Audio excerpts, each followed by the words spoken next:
गाडगीळ आणि sons limited 1832 पासून। मी सुद्धा आताच ती बातमी जी आहे चॅनलवर पाहिली।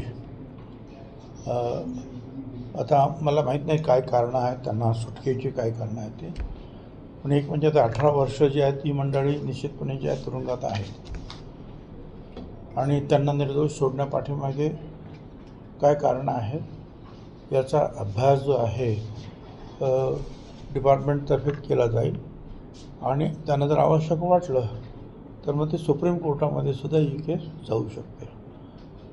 पण या क्षणाला त्याबद्दल ठोस असं काही सांगणं मला शक्य नाही।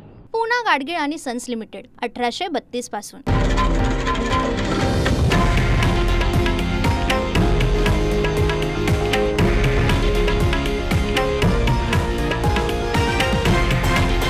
हे आहे देशातील नंबर 1 न्यूज नेटवर्क आणि आपण पाहत आहात TV9 मराठी, एकमेव।